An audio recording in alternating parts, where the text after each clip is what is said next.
Hello my dear students, welcome to your Master Chem channel. कैसे हैं प्यारे बच्चों? Very good. तो आज मैं IIT JEE and NEET foundation के बच्चों के लिए स्ट्रक्चर ऑफ एटम से वीडियो लेकर आया हूँ। इस वीडियो में आज प्रॉपर्टीज ऑफ कोवैलेंट कंपाउंड यानी कैरेक्टरिस्टिक्स ऑफ कोवैलेंट कंपाउंड हम पढ़ाएंगे। इसके दूसरे वीडियो में हम पोलैरिटी ऑफ कोवैलेंट कंपाउंड के बारे में डिस्कशन करेंगे, लेकिन आज सिर्फ कैरेक्टरिस्टिक्स ऑफ कोवैलेंट कंपाउंड के बारे में आपके लेवल से डिस्कशन होगा। आपके लेवल से, आईआईटी जेई नीट के लेवल से डिस्कशन होने जा रहा है और उसी से रिलेटेड क्वेश्चंस भी आपके सामने मैं जुटा के लाया हूं जो कि बहुत ज़्यादा पूछे गए हैं। तो देखिए प्यारे बच्चों, हाँ तो प्यारे बच्चों, characteristics of covalent bond, characteristics of covalent bond point wise देखते जाइए। Under ordinary conditions covalent molecules में एग्जिस्ट इन गैसियस, लिक्विड और सॉलिड स्टेट।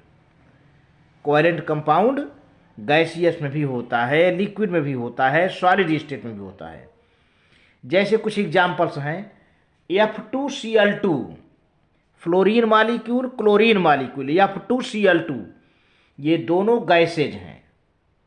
अब आगे बढ़िए, Br2 bromine molecule dark brown liquid होता है, जबकि I2 आयोडीन मालिक्यूल सॉलिड होता है, ग्रे कलर का होता है।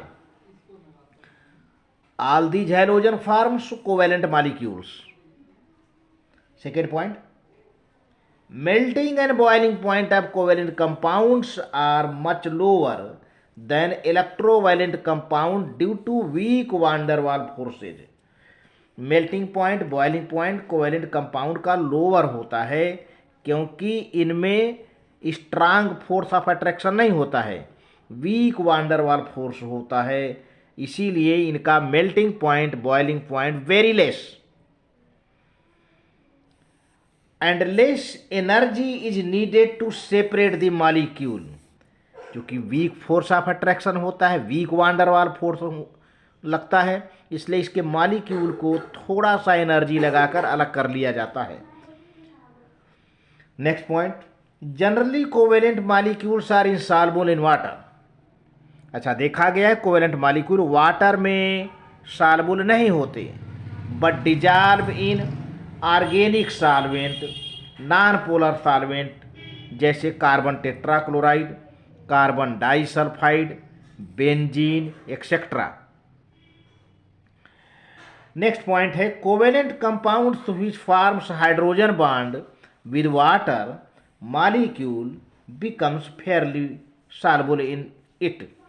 ऐसे कोवैलेंट कंपाउंड जो वाटर से हाइड्रोजन बॉन्ड बना लेते हैं, वाटर में डिजॉल्व हो जाते हैं, वाटर में सॉल्युबल होते हैं। लेकिन अगर वाटर से हाइड्रोजन बॉन्ड नहीं बनाएंगे तब वाटर में सॉल्युबल नहीं होते। जैसे एग्जांपल देखिए, ammonia, lower alcohol, lower carboxylic acid, lower amines, they form hydrogen bonding with water and they are soluble in water. Covalent molecules do not conduct electricity in aqueous solution और molten state. ज़्यादातर देखा गया है कि covalent molecules aqueous solution में हो चाहे माल्टेन state में हो, वे इलेक्ट्रिसिटी का कंडक्शन नहीं करते, because they have no ions, उनमें आयन नहीं होता है। लेकिन वहीं कुछ कोवैलेंट कंपाउंड वाटर में आयन प्रोड्यूस करते हैं, जिनमें इलेक्ट्रोनेगेटिव एलिमेंट होते हैं, तो वे थोड़ा सा इलेक्ट्रिसिटी का कंडक्शन करते हैं, ज़्यादा नहीं।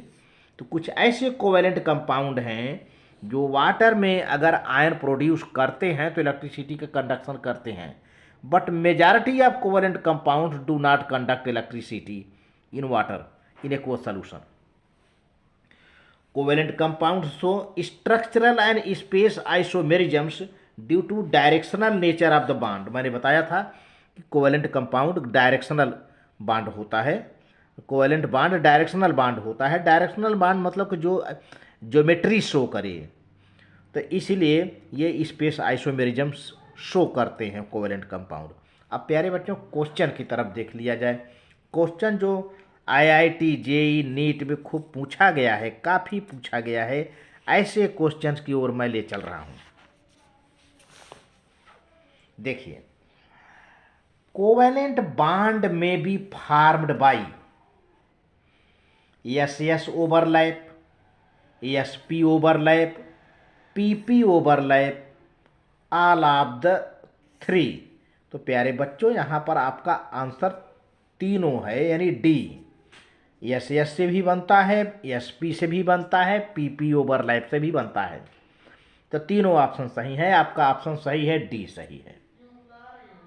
अगला क्वेश्चन है, the fluorine molecule F2 is formed by pp side wise overlapping, pp end to end overlapping, sp overlapping, s orbital overlapping.